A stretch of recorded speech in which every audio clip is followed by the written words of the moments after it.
Listen, friends, and you shall hear of how we are all now Paul Revere. On the 28th of Jan in 25, the balance of power surely died, with not one shot, but congressional cheer.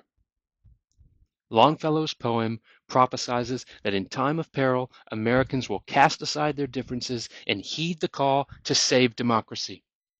And we are in the midst of a constitutional crisis and beset once again by the red cloaks and the crown. The democracy almost died the other night and still hangs in the balance.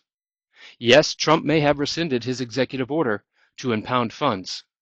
But what rings louder than our collective sigh of relief is the deafening silence from Congress.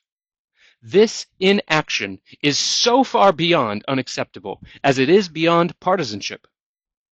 There was an attempt to steal our democracy. Our democracy. This is bigger than who you voted for or which way you lean, because we are all about to lose together. The role of Congress is to represent and serve the people, not a person. Much of Congress has forsaken their oaths and abdicated their legislative power. This subverts the checks and balances of the Constitution and consolidates the power in the hands of the executive, in the hands of one man. And I can't tell you what that would be called, but it surely wouldn't be a democracy. And yes, it's easier to look the other way, like a bad joke at a dinner party. It's just Trump shaking things up. But this is no joke. And I shudder to think what would have happened to the fate of a nation had Paul Revere abandoned his post. Trump broke the law of the Impoundment Control Act. He broke the law that is the will of the people represented through Congress. Trump managed for a time to steal the will of we the people, and Congress all but ushered in this theft.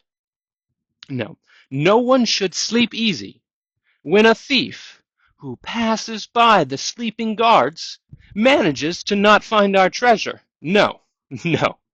We are all now Paul. And it is not one by land or two by sea, but three by way of congressional sycophancy. It is time to wake the guards. It is time to light the lamps. It is time to light up the phones of Congress. It is time to light up the inboxes and the mailboxes and to remind Congress who they serve. And if they are so eager to give up their power, then we will help remove them of that. I hope you will join me next week in spending every available free moment lighting up the phone of our Republican congressman with a voice so loud as to drown out their silence. It is time to light the lamps and pray that Longfellow was right. Pray that in the hour of darkness, peril, and need, the people will awaken and hear the midnight message of Paul Revere.